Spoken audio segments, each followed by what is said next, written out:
Here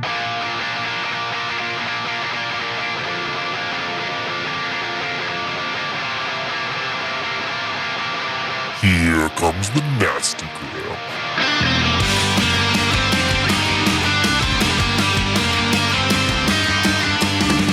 Send a priest to save my soul, forget it. Welcome back to the Nastygram RPG podcast. This is Cyberpunk Red Rising, Episode 1, Edge Runners. Feeling it too hard is the poison to the heart of a cynic.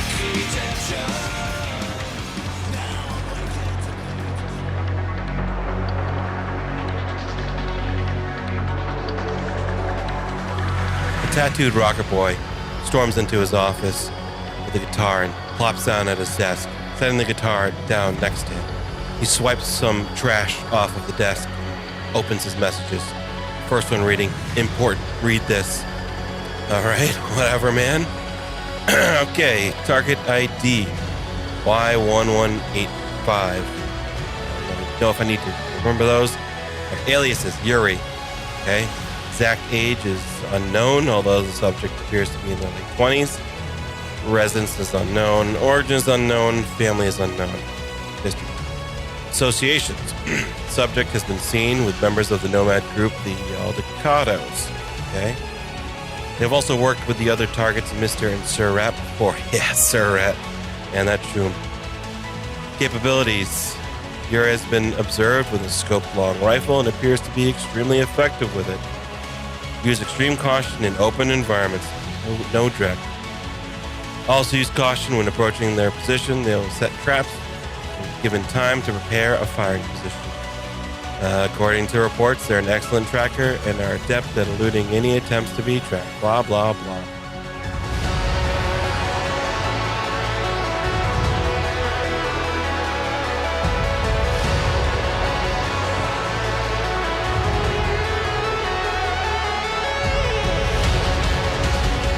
It's 2045, and the world is fucked. America is fractured. The world's borders are drawn by corporations, not countries. It's the time of the red. Welcome back to the Nastygram RPG podcast. I am Dan, and I am going to be your keyboard cowboy. I'm joined by... What's good, fam? Matt. I am going to be playing Mr. An akimbo-wielding gunslinger. Right? I'm a gunslinger? Yeah. Yeah. Who put the question mark at the end of the teleprompter? This is Devin. I'll be playing Switch, GeoGuessr World Champion. Hey, folks. This is John. I'll be playing Yuri, a guy with a gun who lost his RV. And this is Jake, and I'm going to be playing Sir Rat, artist, activist, edge runner. There it is, folks. We are playing Cyberpunk, but in a slightly different twist. We are playing Cyberpunk Red, the genre, but we are playing it in a system called Everyday Heroes, which is a system that we've tried out a few times. It's pretty much D&D modern, and it plays like 5e in a lot of ways. Almost identical format, but of course there's guns, there's mutants, there's cybernetics, and we've chosen to use this system for Cyberpunk. It's a little less crunchy than Cyberpunk, and Cyberpunk can also be abstract when it comes to net running in terms of meat space versus virtual space. And it can just be a little wonky for listening sometimes when one character is off in the ether and the rest are getting shot at. So we have kind of put netrunners in their own category. We do have one among us, but he'll be very much in the scenes with us. So we are going to start out in Night City, which is the kind of focused city of Cyberpunk. It's on the West Coast, and it is a refuge for technology and people. The world, as I said, is a difficult, almost post-apocalyptic place. There are droughts. There is flooding. Large swaths of the coast have disappeared. People have been displaced. And the world is divvied up by greedy corporations and organizations. And everyone out here is fighting for their survival. Devin, if we were going to find Switch, where would we find him right now? Switch is in a middle of the building apartment. There's windows that look out onto the streets in some of the shorter buildings. In this apartment building, we see this like a bed, and it's sort of in reclining in it is this average height dude in a white jumpsuit with like lines, like look like pinstripes that go up the side, and they light up with the machine that Switch is laying in. And covering his face is this big visor that almost connects to the bed behind him. And you just see this light projected onto his face. And what's he doing? He is right now tapping into the security systems of high-rise buildings, into their cameras, and mapping out a small section of Night City and ripping files. You see on your visual heads-up display a incoming call, ping. The caller ID says Bugbear. He takes a deep breath. His hands, they sort of, you hear like the wrinkle of metal as he clenches and relaxes his fingers. Go for Switch. Switch, is that you? What's up, Bug? Listen, brother, I need you to cover for me. I'm really fucked right now, and I just need you to do this one job. Come on. Hold on. Where are you? I'm in the combat zone. And I start trying to access other points of view. All these displays pop up, traffic cams essentially. There are a lot across the combat zone of this city where the cameras are inoperable, or different gangs have eliminated them, or you're sharing access to them with others. Yeah, I have to push someone out to get my way in. You hear a couple gunshots on the other end of the line, and he says, Switch, listen to me. You need to go and meet Baron. He's got a job. I can't get there right now, and if I don't, he's gonna ask for payment, and I don't have it. All right. Where? I'll send it to you, and then you see these coordinates or an address pop up, and then the phone cuts out. Whatever I'm on, I just sort of I take a quick look, and I find a place. It's like an old, like a long old garage, like a shipping way station, and I grab those coordinates and I'll send them back to Bugbear. You don't hear anything back. Oh, fuck, Bug. The rest of you also are sent messages in various forms to your agent. That's what they call the equivalent of a cell phone in Cyberpunk. And Baron has asked you to meet him because he has a job for you. The other three of you have worked with Baron on and off, and occasionally you will let him know when you guys are looking for work, looking for opportunities. And Baron has always been a calculated fellow, a fixer, if you will, who has found jobs for you when you've asked. And unlike some other fixers, he is usually pretty conscientious with the teams that he works with. And he offers something that he calls a risk package, which allows you to choose to be low risk, risk adjacent, or risk positive at the highest tier. And commensurate with those tiers is usually the pay that comes with the job. For the first time, you, the three of you, and Bugbear have signed up for risk positive. And I would like to go around and understand why you have chosen to do a risk positive job, because you've had some pretty close calls at risk adjacent, and risk positive, you have to know, is going to be pretty deadly. So why don't, John, why does Yuri, why has he chosen risk positive now? We're out in the Badlands outside of Night City. Yuri is heading back to his off-grid RV after a job with the Aldecados. It's sunset, and the dust from his dirt bike kind of settles as he crests the ridge that leads to his little campsite. And in the middle is a blackened, burned-out RV, stuff scattered all around, torn, broken. And he just kind of sits there at the top, looking down at everything he owned. He must have pissed somebody off, done a job that went against somebody that had it out for him, someone who found him. And he calls Baron.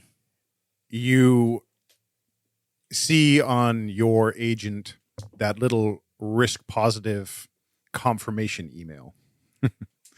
It's a waiver. Yeah. It is, in fact, in which Baron is not liable for any damages or sudden death.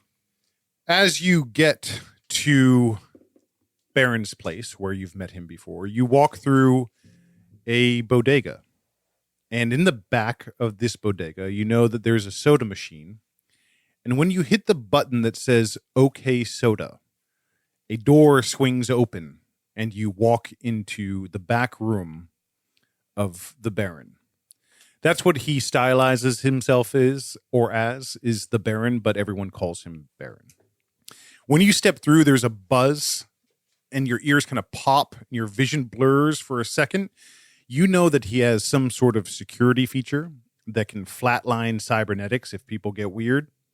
You've seen him, you've never seen him outside of this place. In there are two others, Surratt, Jake. Why is Surratt sitting here about to take a risk positive job? So right now in the corporate district, there is a giant billboard for the Budget Arms. It's a weapon called the Budget Arms Second Amendment. It's a affordable gun for the everyday man, but the billboard has been defaced. Underneath the picture of the gun is a picture, a very like realistic looking picture of a young kid. And everyone knows that this is an innocent kid who was killed by someone who had one of these guns. And Sir Rat is down on the street, 50 stories below this billboard, looking up at it.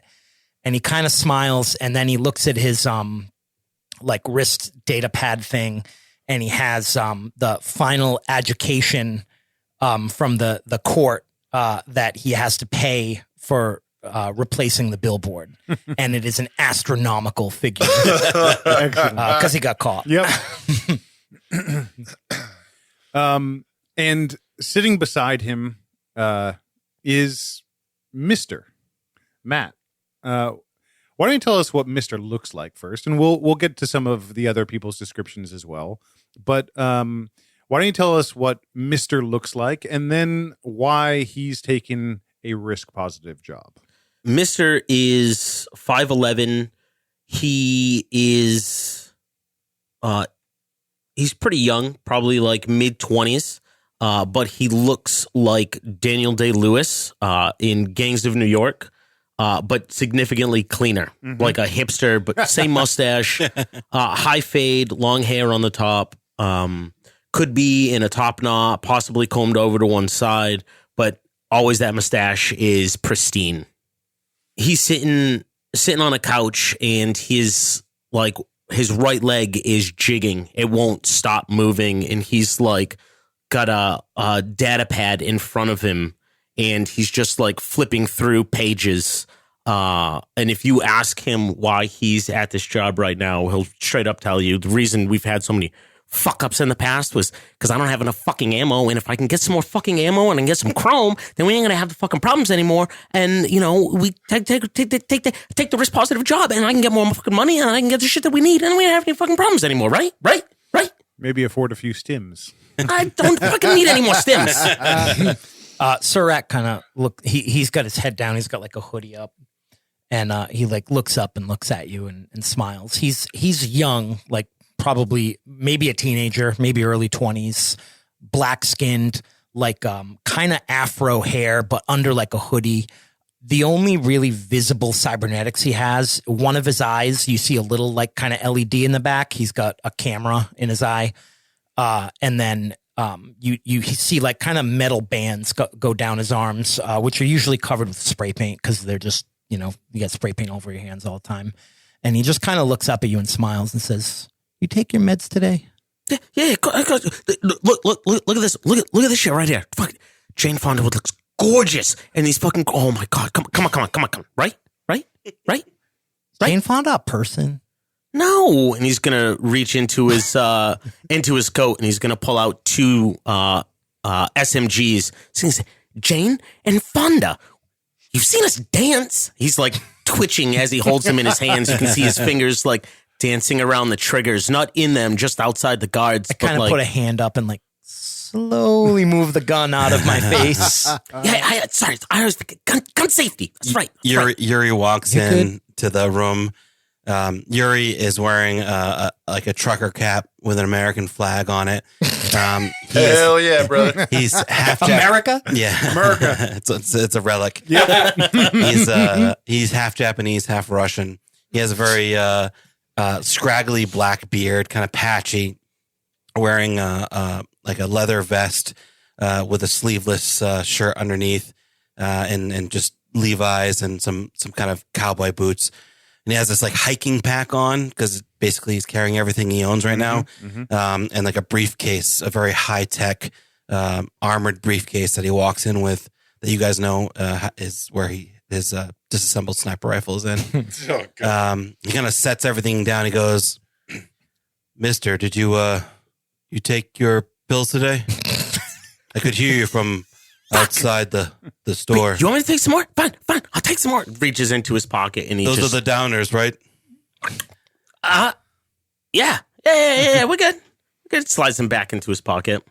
The three of you are usually accustomed that when you're called in, your group or your edge runners, that's what they call kind of people who are living on the fringe in Cyberpunk, who are usually trying to figure out living from job to job, fighting against the corporations.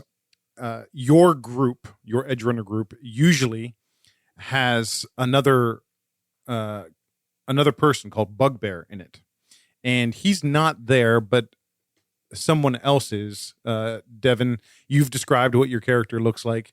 Switch is sitting there.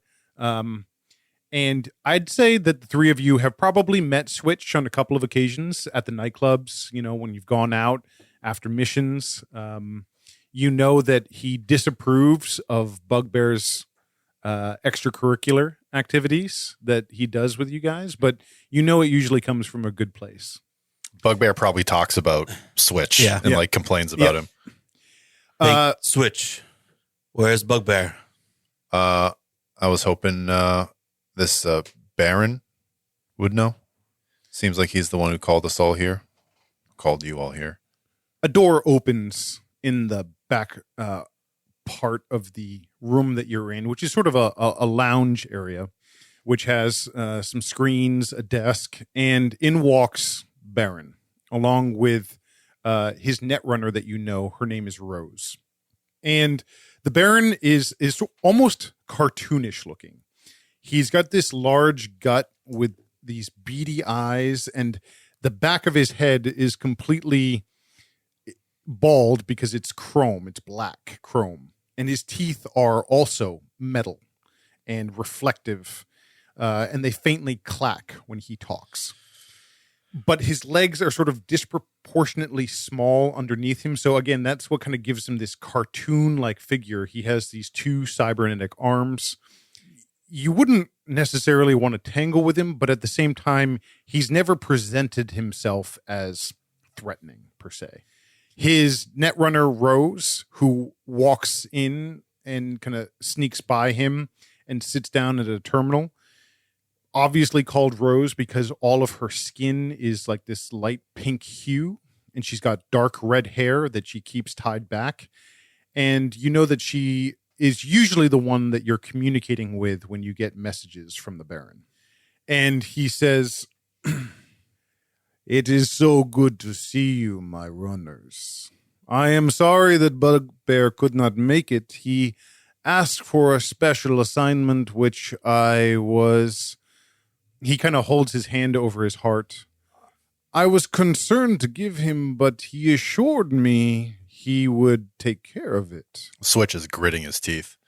So I appreciate," and he kind of motions Rose over, and she comes over with a data pad, "that you have taken his place for the time being. Oh, hell no. We don't work with some choom who's fresh off the street. Let me give you the details, and perhaps you'll change your mind." Presented in front of you, Devin, or Switch, is clearly a liability waiver for a risk-positive mission.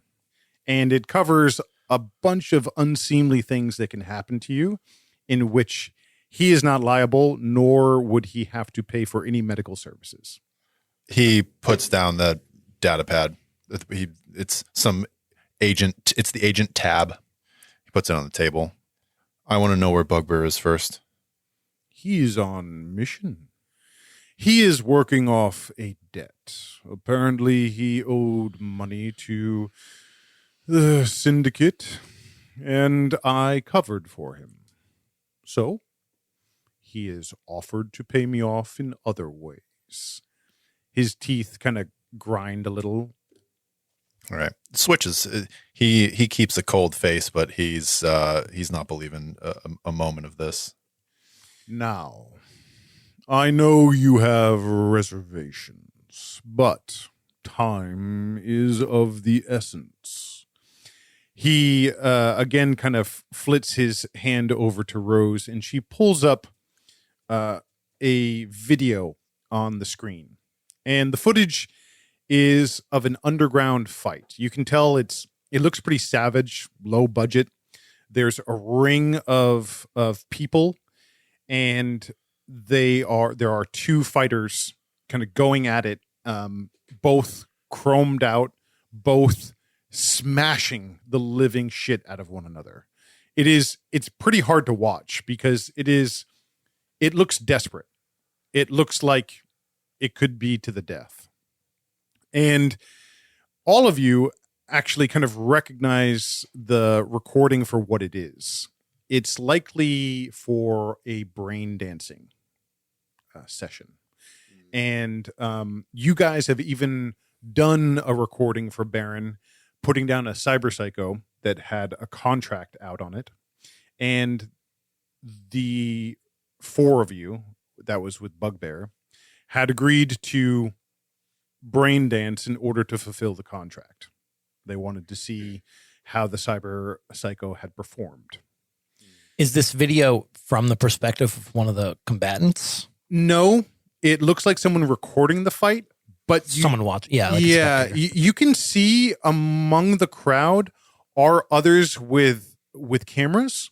So you think that there is something, that it's digital footage being compiled. Mm-hmm. And for our audience, does anyone want to explain what brain dancing is? It's like VR, but yeah, basically VR, but you're actually there. You feel everything that's there, and it kind of interfaces with your brain. It's a recording of something that has already happened. Yep. Yes. Yep. Yeah. So it is a visual, auditory, emotional, and tactile information package, a recording, so that you can throw a chip into you and truly feel like you were there. A lot of it's been kind of the volume on it has sort of been turned down so you don't feel like you're actually being bludgeoned to death, but you feel the impact of the hit. You can feel the adrenaline rush of jumping off a building. Like any good technology, it was probably first invented for porn. 100% leads the way. It was thought that it was going to be the tech of the future, but it's largely been discontinued in most formats because of the difficulty to produce it and the fact that it had a very addictive side effect. Now it's heavily regulated and mostly used by the government in keeping prisoners docile, and also by sanctioned and licensed entertainment companies. The video is playing out. You see the fight, but Rose freezes the footage at one point, and you see the screen kind of zooming in, and behind it, kind of in the dimness of the light, wherever they're fighting, are two large doors with Zone 6 marked on them. And there's a symbol of two triangles with a circle around them. I would say that, what does everyone have for, does anyone have a kind of knowledges or like a technology or corporate information or? No. I'm an expert in security and streetwise. Yeah, streetwise and security. Streetwise, why don't you both roll streetwise? for me? Actually, Streetwise as well. Yeah, go ahead. I rolled a fuck on my D20. Not a fuck you. No, 17. Net 20. Not 20. fuck me. The two of you, Yuri and Mister, have seen this company before. It's not as well known as some of the other big companies or corporations that are in Night City, but it was well known before the time of the Red was upon us. And the name of it is Onizuka. They were a subsidiary of Arasaka, and they were specifically an R&D division. Matt, you know that they were R&D. You just know that they were Arasaka. Yep. And you see Baron kind of trundle over to the screen, his girth kind of making him waddle a little. And he brings his finger up to that symbol. And he says, Onzuka left much behind. Arasaka left much behind when they were zeroed out of the U.S. The information could be invaluable. So, to that end, there is 10,000. What do they call the credits here?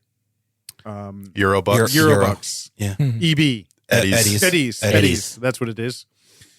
There is 10,000 eddies available just to find this place. But there is an additional 90,000 eddies if you can recover meaningful tech or any evidence of it that Arasaka left behind when they left. Yuri takes off his hat and runs his hand through his salt and pepper hair, walks over to the little bar stand, pours himself a drink. That's some serious cash, Baron. He's nodding. He's kind of flashing a big smile. If he's willing to pay that out, you can't imagine the money that he's probably getting. Oh, yeah.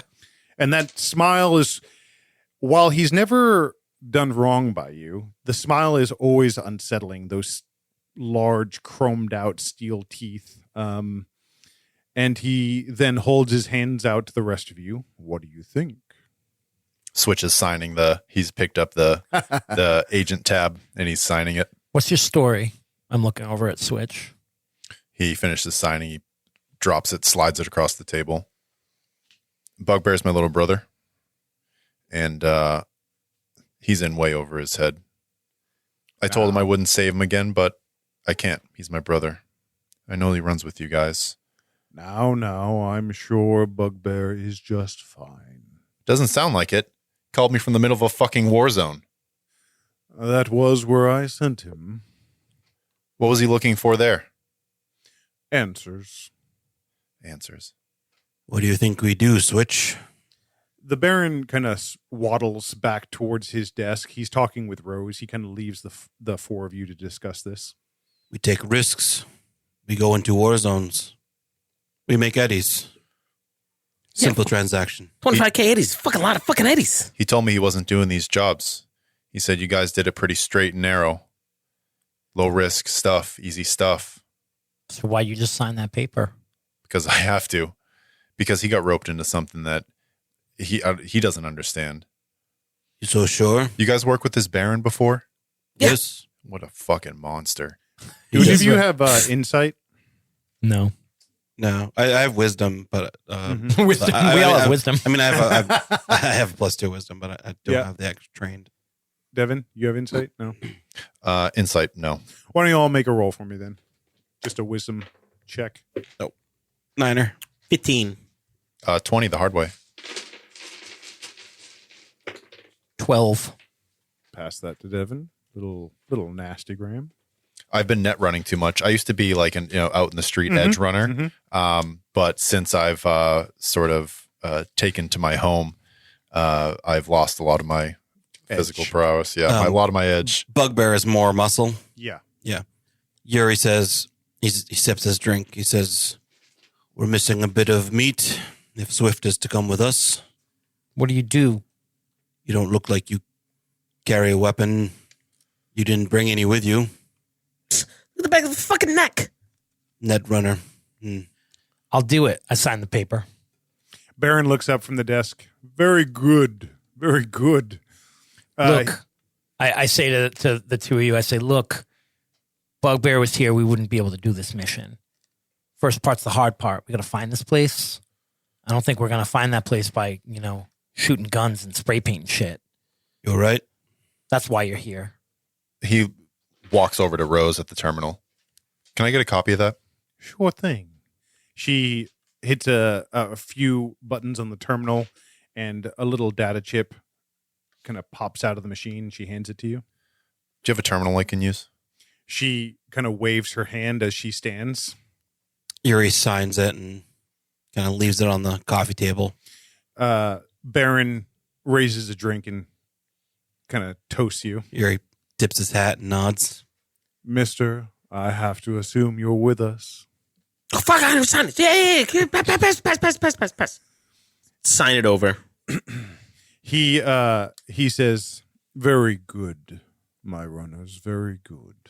And he says, well now, don't forget, you are now running risk positive. So be careful out there. Yuri downs the rest of his whiskey, sets it on the side on the table.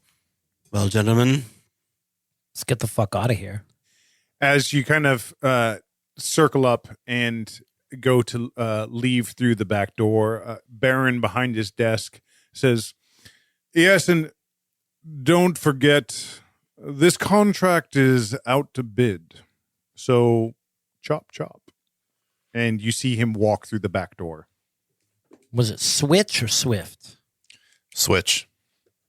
I make the handhelds. I modify agents. You've probably seen them around. I shrug. Oh. Come on. Fuck. We going? We got time limit. Said this open contract. There's going to be other people on the job. You Yeah. got that recording. You think you can maybe, I don't know, like enhance it and like find some like a little picture in the background of like a street sign or something? Yeah. Enhance. I can do that. All right. Enhance. Enhance. Does any of you have guns? You fucking guy. All right. Keep them in the pocket. We're going to my place. Where are they going, Devin? We're going to this dark apartment building, and the bottom floor is like a garage, little stairwell, sticky, that leads up into an elevator shaft. And we rise up 3 floors, and then it opens up into this. It's this big open space. Looks like walls have been just like busted down, and really the only piece of furniture, if you could call it that, is that bed where he does his net running. Typical Yeah. gamer house. There's a fridge. There's Full of like monster. there's running water and a toilet, but like other than that, like Toilet hasn't been cleaned in 6 months. no, any places he sleeps, eats, spends his spare time is on that table. Yuri just starts picking around things. It's like habit to like figure out what's in the area. There's a cat. everywhere he goes. There's a cat. He hangs out with the cat, pets the cat. Charming decor, really.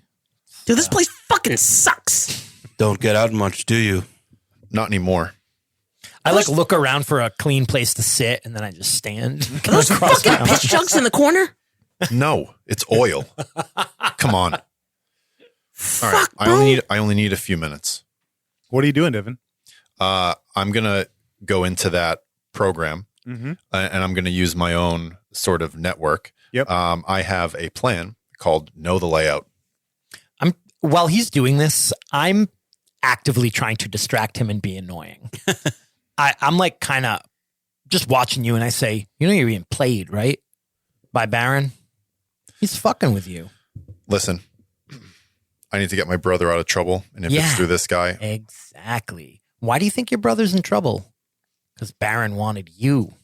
I point to the computer. I say, Rose couldn't do it. Fuck, if Rose could do it, why would he need us? listen, $10K just to find this place. I mean, for that much, they could have found it themselves. No. Well, with you with us, we're going to go for the full 100, right? Yeah, but Hell yeah, we just got to find the place first. I think the threats, you said this is risk positive, right? I think the threats might be digital. This guy, Baron, do you feel what he had going on in his little lair? Those countermeasures? Yes. Feel it every time you get in. Flatline any Chrome. He's a fixer. Yeah. Tons of fucking fixers have that kind of shit. Yeah, you don't know what edge running is all about. Like, everyone's got that shit. So, are you doing the thing? Can you do the thing while you're doing the talking too? What's his name? He scratched the Yeah, under this the is the cat's fucking chin. same dude that asked if we had guns. I don't know. Is that the black one? He's already in his table. Yes. I don't know. That one just showed up. Mm. His little tag. Yep. Says Admiral Purrington. Amazing. Admiral. Amazing. It's all connected. You have a number of different screens at your makeshift desk area. The windows suddenly go dark, Mm-hmm. and then all this information is like dum, dum, dum, up on the screens. So you're pulling up the file. It's a video file that looks like it was probably recorded on someone's agent or cell phone. You think that there's a couple of options here. Well, actually, what kind of role did you want to make in order to investigate this video file? I was thinking it might just be perception, just noticing things that would be unnoticed.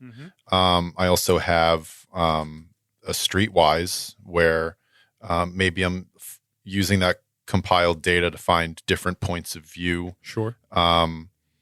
And yeah, I think those might be Why don't you make investigation. an investigation check? If you're doing it through observation of the video, anyone else can either assist or make a check of their own. I say, hey, that's a brain dance, right? Kinda. So why the fuck are we watching it on a screen? You got a port? Yeah. Wash them off first and after. Shit, you think I'm going to put anything in this fucking place in my body without washing it first? His hand points over to the side of the room. I'm going to plug in and I'm going to watch the brain dance and I'll investigate. Awesome. So you set up your system, you hand in the cord, and you plug it in. His eyes roll back, and he kind of flops back down onto the couch. It's not irregular. And Mr. Rat, or Sir Rat. Sir Rat. Sir Rat. Mr. Rat's my father. Yeah, sorry. Misters and Sirs, and yeah. Sir Rat. This isn't the first time you've brain danced. You're an artist, you push the boundaries.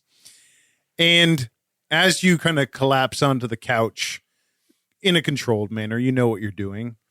You immediately feel the body blow of someone punching you in the face. You hear a voice. Oh, you should stay out of there. You can hear people screaming and yelling. You can feel yourself breathing heavily.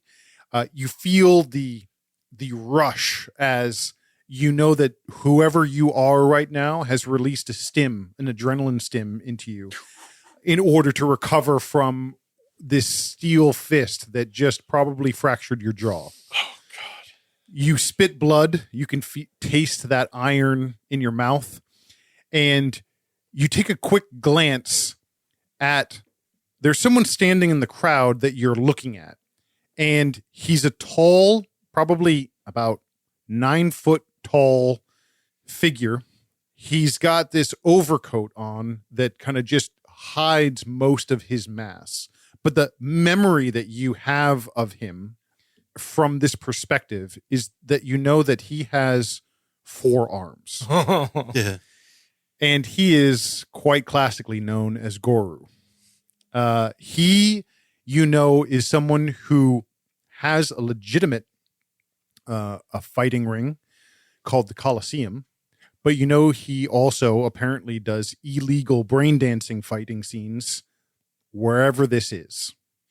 You see him for a split second and you see him nod before your vision goes black. The brain dancing file ends. Yuri kind of says offhandedly, Onizuka, division of Arasaka, but I don't know what they did. Fuck shit, how do you know? I know what they did. R&D, they did all the fucking dope ass shit. R&D. The stuff that you got on the fucking blacklist, on the black market. You all right there, Rat? Fuck, that is the worst brain dance I've ever done. Yeah, you can't. Why would anyone Can't get too close, man. pay for that shit? That shit makes me throw the fuck up every time I've done it. Oh, that's awful. All right. I have no idea where that place is. But I know who does. Goru, Coliseum. Look him up. A few I kind saw of him in the crowd. clacks of your keyboard, you pull up the venue. It's called the Coliseum. It's an interesting place. It's out in the industrial complex of the city. Sort of an unusual place for a nightclub, but it's because they took over an abandoned oil tanker and they turned it into a fighting ring. And the bottom portions of it, there are it's been stylized as both a nightclub and a fighting arena. That's what you kind of see the quick synopsis on the net.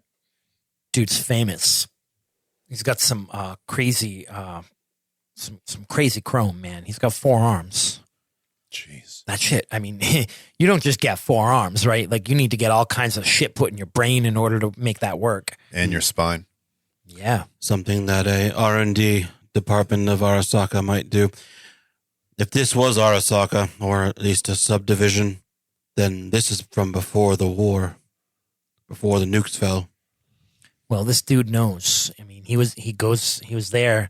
It seemed like he knew whoever I was brain dancing in. He knew the fighter. Some chances are someone who actually fights at the Coliseum too. But we're gonna go down there. I mean, if this stuff is this old, are they still around? The guy was getting ripped apart. Only one fucking way to find out. Yeah. Let's go. Was that a safe assumption, Dan, that this was probably from before the war?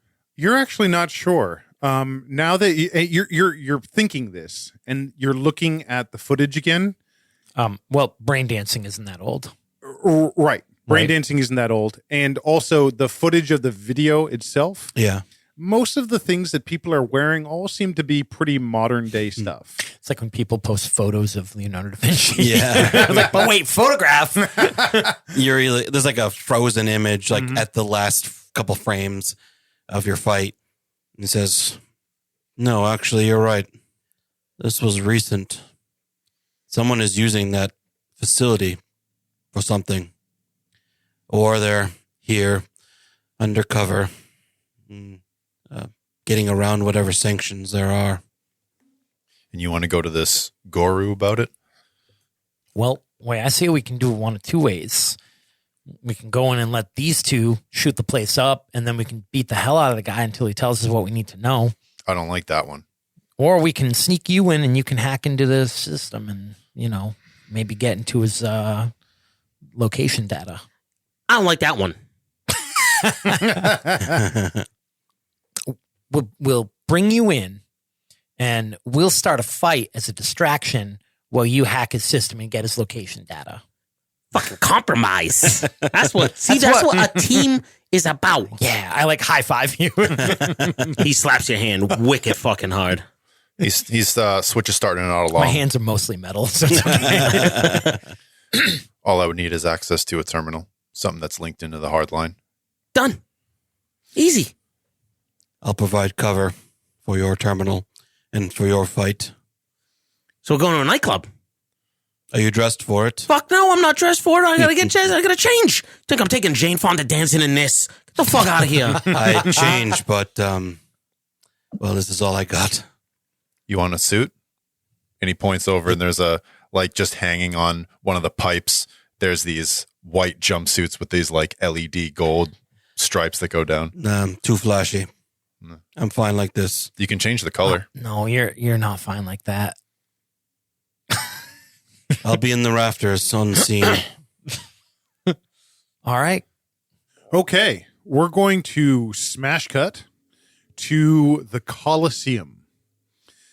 The four of you got in an auto taxi, and it winds its way through the streets. You're on the kind of outskirts of the mainland city. Night City is kind of in two large groups. There's one it's almost an island, technically a peninsula, which is where the nuke went off 10 years ago. It's where a lot of the original city still stands, other than the Fallout Zone, which is also called the Combat Zone. And you're on the mainland side, which is where a lot of the ships used to come into the port and debark, unload cargo, etc. They still do, but there are large swaths of this industrial complex that have been abandoned to either wreckage from the riots or some of the corporations pulling out.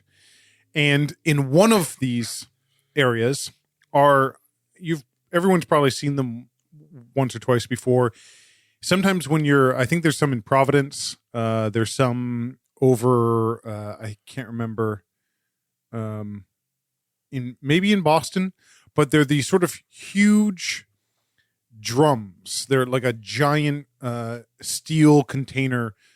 I'm talking probably over 100 feet across, and they can range from maybe 40 to 70 feet high.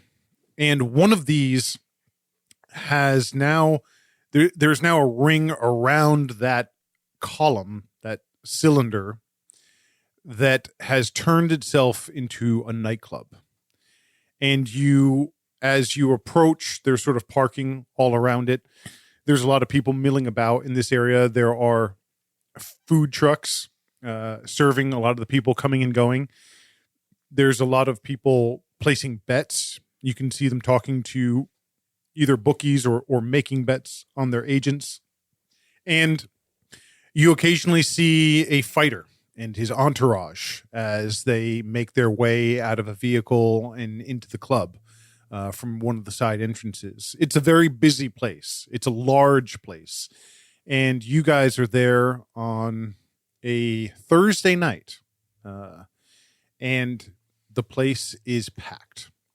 So the four of you are walking in, and the perimeter has sort of a large vaulted area where people are buying tickets, people are getting access. There are bars, and there's a band playing on an upper level. And there are lots of different entrances into this place, the place called the Coliseum. And as you purchase your tickets, and walk through the first set of doors to the left, you are in the main proper of the Colosseum. And they have built kind of rings in the inner chamber of this oil tanker in order to look down upon this raised platform in the middle where there is the equivalent of an octagon. There's a fight going on right now. There are thousands of people here, probably. Maybe not much more than maybe 4,000 or 5,000, but it's a sizable crowd, and it is a popular place. Interspersed between the crowds are different pockets of either restaurants or bars where people gather to buy food and drink, that they're placing bets. There's a lot of different activities or levels of activity happening in this place. Security is present. You see them walking throughout the main crowds. Most of them look to be hired security services. Was there any sort of metal detector to get in or anything? No, there wasn't, which is not uncommon because you know that a lot of the people here are probably all armed. Mm-hmm. So if and when a fight breaks out, it is heavily frowned upon to use lethal force. Otherwise, it gets lethal for everyone. And that's sort of the discouraging factor, is the likelihood that no matter what, if you start a gunfight, you're likely to die yourself. So that's the scene that you find yourself in. What do you guys do? Switch, what are you wearing? What? It's he still has that white jumpsuit on, but he just put a green hoodie over it that says "Obey." Dude, you look like a corpo spy trying to not look like a corpo spy. Are you a corpo spy, by the way? Listen, we need to look like tubes. You didn't walking in answer here. my question. Corpo You spy? legally have to tell me if you work for if you're a corpo spy. All right, here's my badge, and he reaches in his hoodie pocket and he flips you off. That shit light up. The pants do.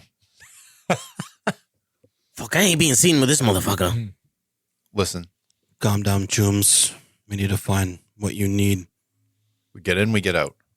Surratt is wearing a leather jacket with a rat painted on the back. It's like the outline of a rat with a monocle and a top hat. Excellent. And he always has a bandolier strap full of cans of spray paint, rattle cans for our English, right? Yeah. Is that what they call them? Rattle cans. Yeah. Yeah, Yuri pulled out his jean jacket from his pack. It has a large patch, Aldecado patch on the back, wearing his American flag. You guys hat. know that the Aldecado are a group of what they call nomads in Cyberpunk. These are people who often scavenge the wasteland for tech, for resources that have been left behind, and usually bring it back to the city to sell. They're also one of the few organizations, and they're sort of a co-op, if you will, that has reliable transportation across long distances. So It's the nicest jacket he owns. Where do you need not to very be? nice. Where do you need to be? Switch. I mean, get me to a terminal. You're going to go deal with this Goru guy, Rat King and the Rat Pack. Shouldn't take me long. If we want to hunt down this guy for answers, well, let's be sure he's here first. There's got to be some sort of central HQ, some I look green around. room. He's 9 feet tall, right? Yep. I look around. Why don't you make perception checks or investigation, whichever you like. Can I roll security to look for any surveillance equipment? And you don't have to roll. 20, It's everywhere. 22 perception. 22. Okay. Same. You both, your eyes kind of move up. You know that someone like Goru, who owns this place, is likely in a good place to view what's happening down below. And there is a larger balcony area that has been built out at the upper echelon of this tank, and it has a large kind of viewport built into it. And while it's hard to make out distinguishing features, you can see the stature of Goru amongst a number of other people who are either watching or drinking or talking, and looking down on the arena below. Third level at the aft. You see him too, Rat. Let's go.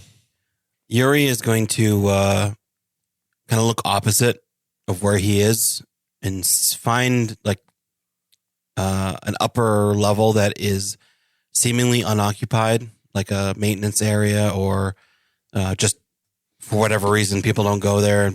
Maybe it's run down. And Sure. I mean, the closest thing that you can see is there is an area that has lights that shine down on the arena. It looks like it also has speaker equipment. Yeah. And a number of security cameras on it.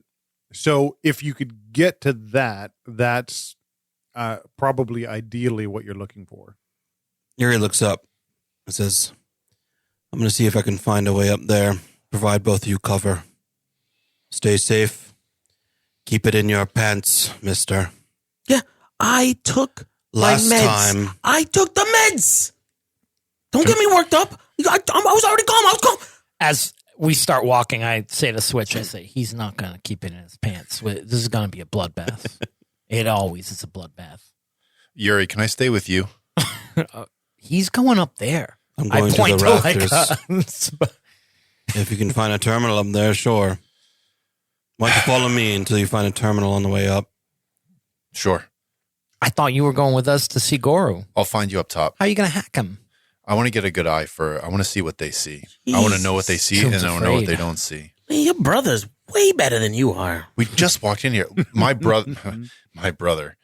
Listen, we Your brother just would go walked up in there here. and break all four of Goru's arms and make him tell us where this place is. Yeah, he wouldn't be acting like a wet blanket. Oh, can I follow you? Can I go with you? How are you all still alive? More accurately, Bugbear would have gone up there, tried to break four of his arms, get his ass kicked, and we'd have to drag him out. Yeah, and then I would have had to fucking kill everybody, and that's where the bloodbath happens. And that's well, yeah. why it's fun. Well, Bugbear's not here. Well, rest in peace. You hear the crowd roar as someone either falls to the mat or another person stands over in triumph. You're not sure which. What's the year, Dan? 2045. 45. Mister's gonna slap Surratt in the chest. Come on, let's fucking go. I say, man, 200 years and shit hasn't changed. Look at this. Fighting in a pit like animals. Hey, well, that's what we are, right? Fucking The whole animals. city is animals. Hit me up on the agent if you need help or cover. I'll let you know when I'm in position. All right.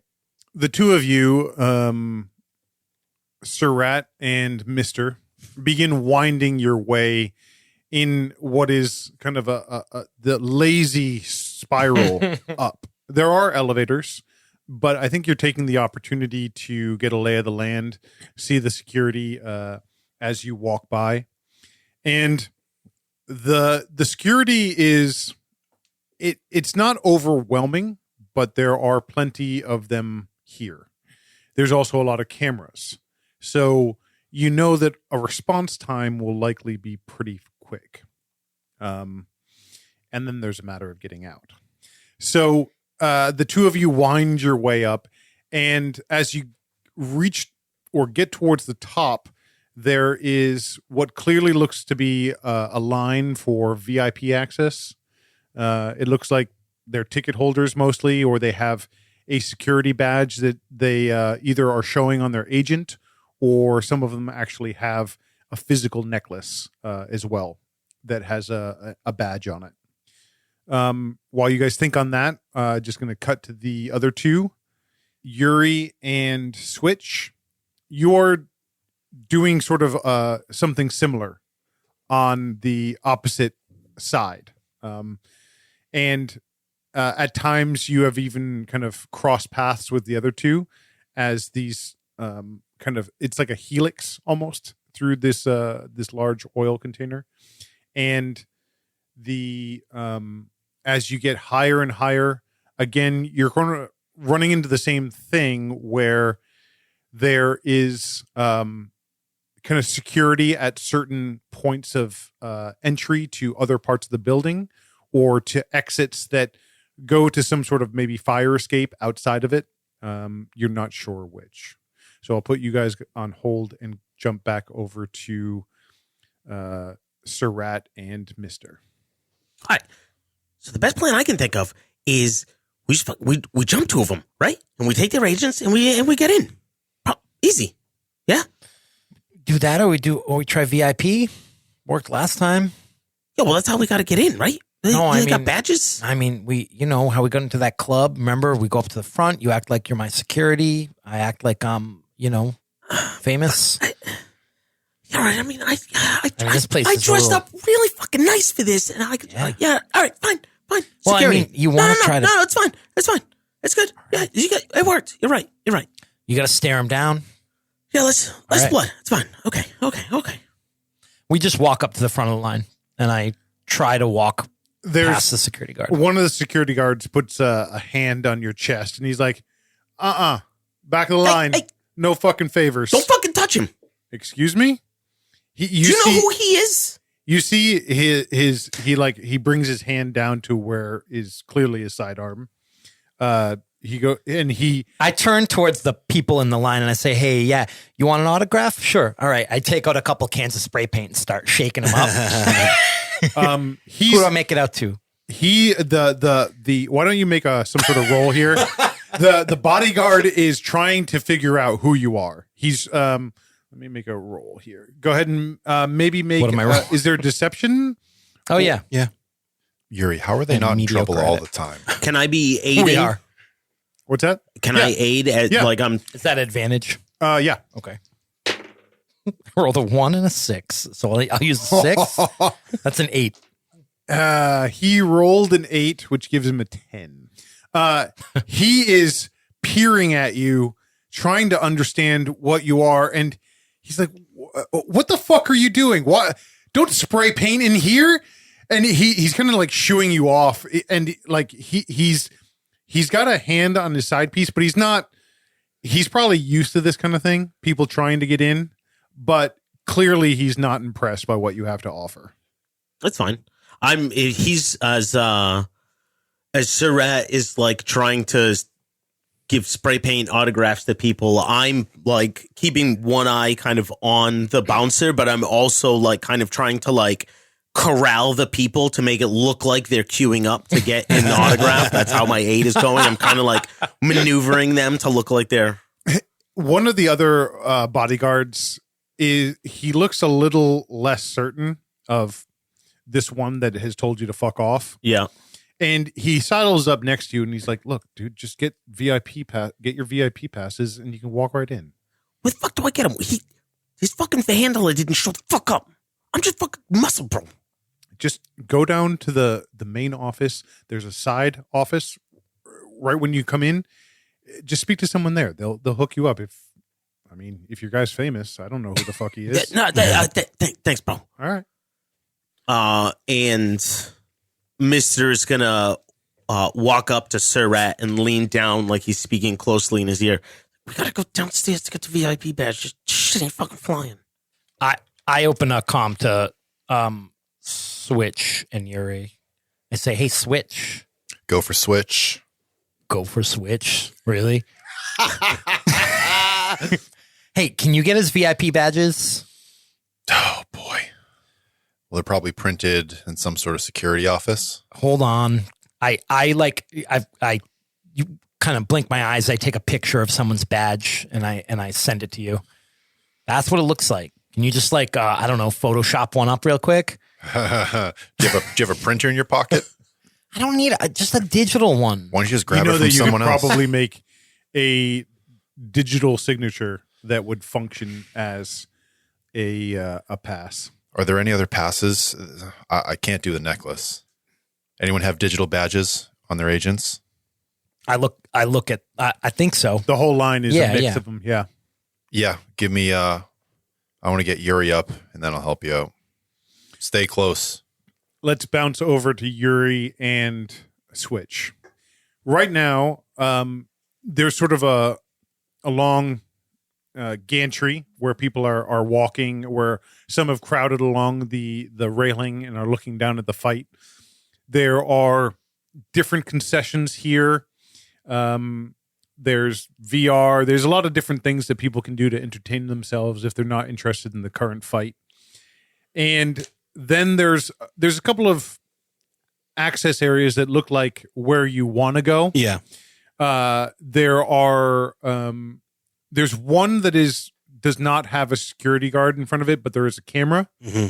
And then you can see further down, it's kind of replicated. It's a big industrial area where they have lots of access to different lights that are used for the fight in the arena, etc. So there's a few different places you could access, and you're kind of stuck between either surveillance or a physical person, physical security being there.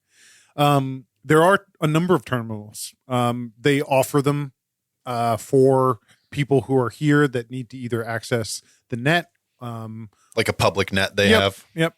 It's local to the Coliseum. That's how the net works in Cyberpunk. The kind of World Wide Web as we once knew it is no longer, and everything is localized. And that's also a way that they create security in this day and age. It's the way they make the game fun. So there are access terminals that are specific to the Coliseum. Yuri answers your question as he's looking at this, kind of glances at the security camera of the unguarded door. He says, "They are always in trouble, but usually Bug gets them out, or I do. This camera, you shut it off.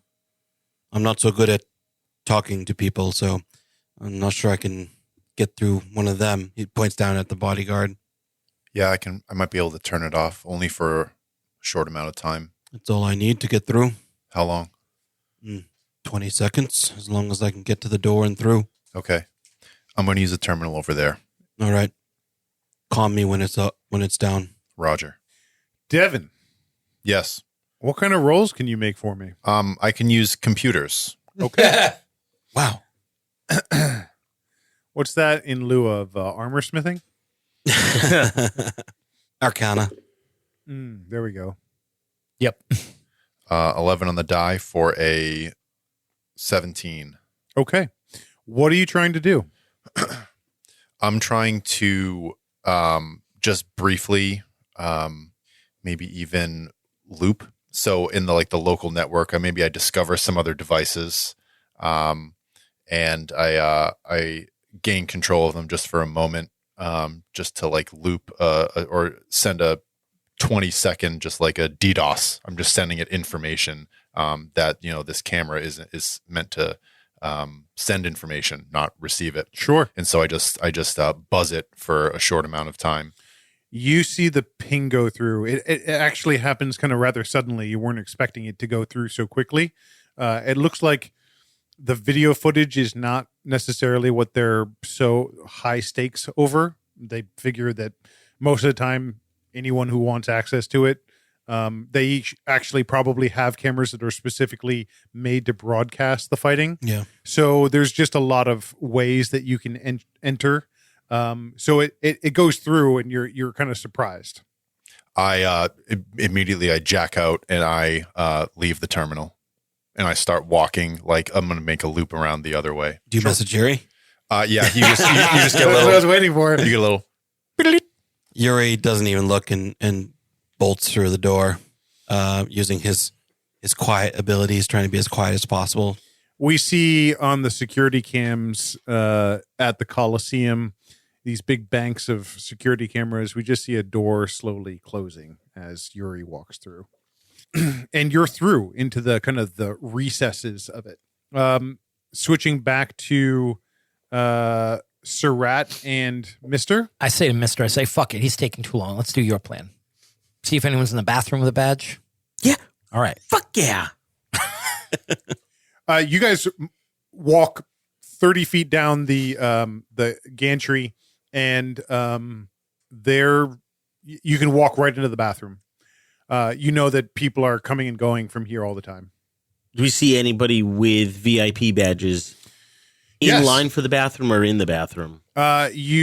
Most people on this level, because there's not much else to do other than go to the VIP area. Like if you're up here, you're gonna, either you're looking for a better view, but you're further away, or you're trying to gain access to VIP. So everyone in the bathroom has a VIP pass. There's 4 of them. Are there stalls? Yeah. You can see that in one of the stalls is occupied, and 3 people are kind of in transit. I'll get the stall. I say I'll get the one in the stall. Are there any at a urinal, or are they like? There's 1 at a urinal and 2 washing their hands. I think Mister's going to go and stand next to the guy at the urinal. He's kind of like leaning back. You picked the urinal right next to him. Yeah, exactly. That is the number 1 violation of Guy Code. He's going to start a fight with you. All right.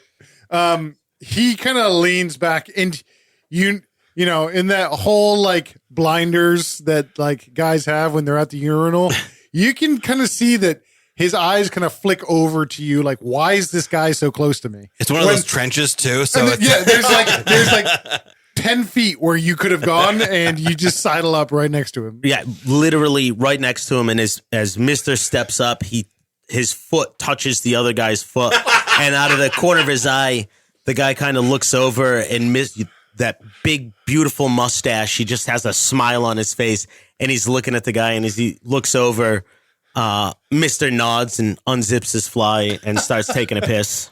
He goes, "What the fuck?" And you can see that one of the people who were washing their hands has already left, and the other one, like, he's drying his hands, and he kind of looks over and then quickly walks out. He doesn't know what's happening, but he doesn't want any. he doesn't part like of it. Yeah, he doesn't like it. He does not like it. Still midstream, Mister is gonna turn and face him, so he now is pissing on the guy's leg. And still, big smile on his face, and he's just gonna go, "You got a fucking problem?" He goes, "What the fuck?" And he swings a right at you. Why don't you everyone roll initiative? Everyone?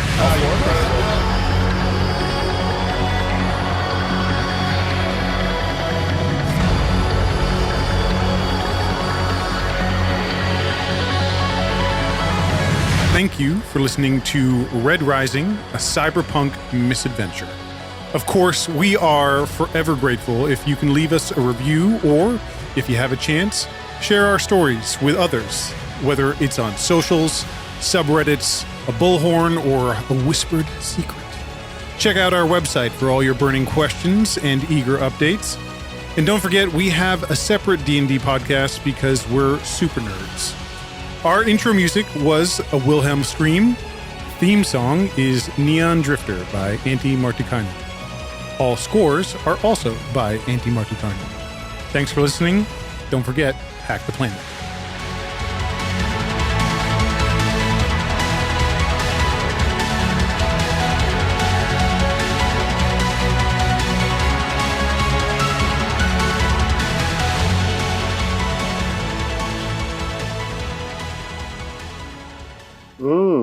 That's nasty.